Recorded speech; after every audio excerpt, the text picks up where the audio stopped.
But now he was one of the world's greatest performers, and in the summer of 1950, Frank Sinatra wowed audiences for the first time at London's Palladium Theatre. Well, Old Blue Eyes is back, and tonight the Palladium opens its doors once again for a glittering premiere of a new Frank Sinatra show. And thanks to some incredible technology, he is back on the stage, larger than life. Start spreading the news. I'm leaving today.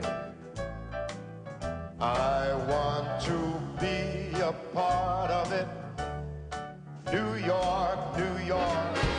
She gets much too hungry to wait for dinner at 8. She adores the theater, but she never gets there late. She'd never bother with anyone she'd hate. That's why this chick is a tramp. Come on, fly with me, we'll fly, we'll fly. Pack up, let's fly away.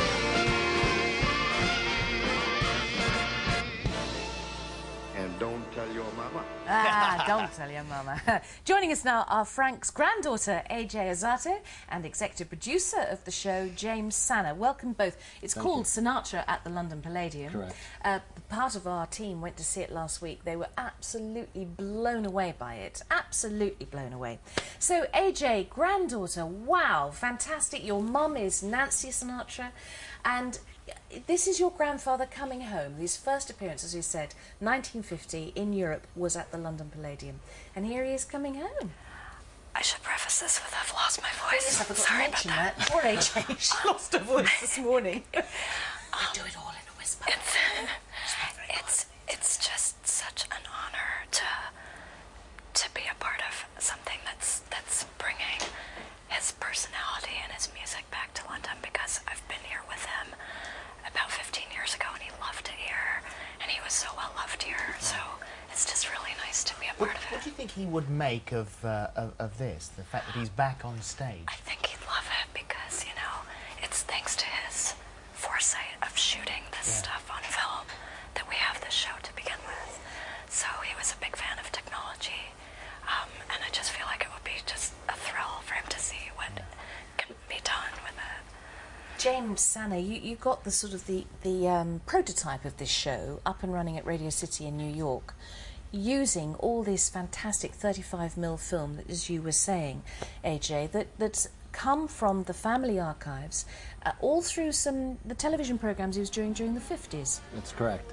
Frank had the foresight to realize that the video technology in the late 50s wasn't high enough quality to stand up to the test of time, so at his own expense he had a 35mm camera locked down, singing a cappella and dead on, and we discovered those films in Sinatra warehouse, their vault, where they keep all the memorabilia, and it was an amazing discovery, and it became the backbone of the show.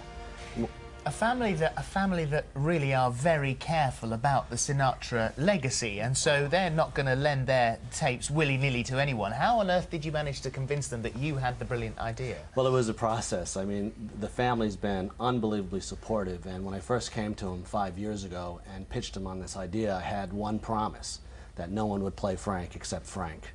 And I think that was really the key, because no one can play Frank. And I think once we discovered these films in the vault, then we knew we had something special.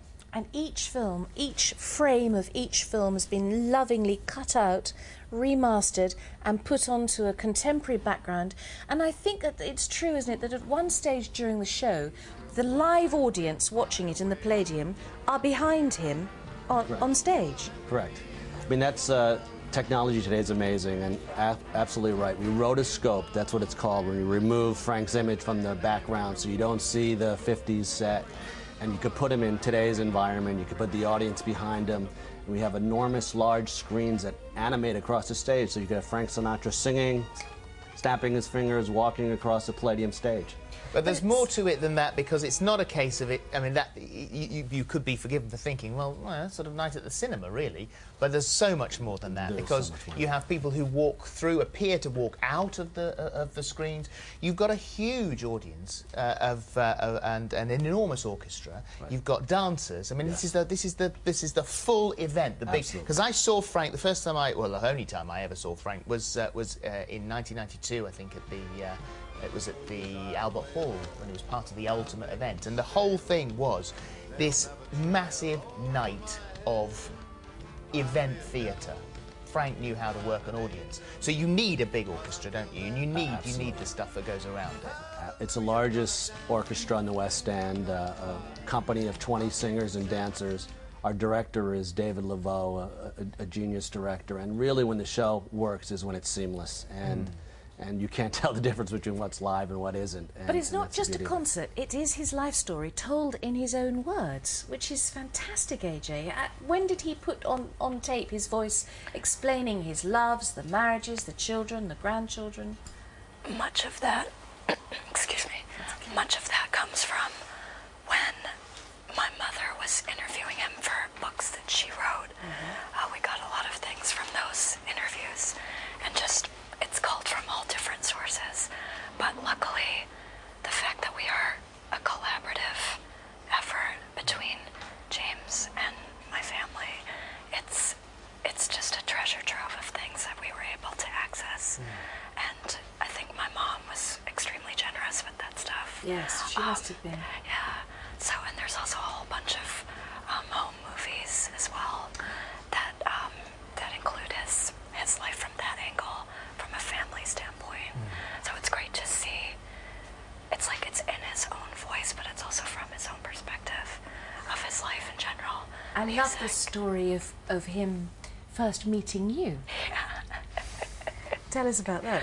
Apparently, I was about 3 weeks old, I think, and he was working in Vegas. They put me in a basket or something, or my pram or something, and put me in front of his hotel room door. My parents did this, rang the bell, and ran around the corner, so that when he opened the door, there's like a basket with his grandkid in it. You have a granddaughter. He didn't even know you were on the way, did he? I think, he knew I was on the way, but I don't think he knew I'd been born. I don't know. Or it's the first time he met me anyway. So, there you go. But it's as we said, you know, he loved technology. He would have adored the experience that this is. But also, we know that he loved Vegas, and there is talk of taking this show to Vegas now, isn't there? Now that really would be sort of full circle for Frank, wouldn't it? Yeah, it would be. And there's a lot of interest in Vegas and all over the world, frankly. Well, it's an amazing theatre to be in here. You can't be in a better theatre than the London Palladium, and certainly with the history that it has with him as well. It's absolutely perfect. As we say, the team were blown away by it. They just had a sensational night. So I look forward to seeing the reviews tomorrow morning. Will you come back when you've got a voice? Because we've got hundreds of questions about your relationship with Frank, but it's not fair to put you through it. So if you'll come back when your voice is back, we'd love to have you back. Sorry about that. Thank you. Not at all. Not at all. I hope it gets better Sparkly soon. eyes, Thank hasn't you. she? And thanks very much for Thank you, coming in. James. Thank you, AJ. Okay.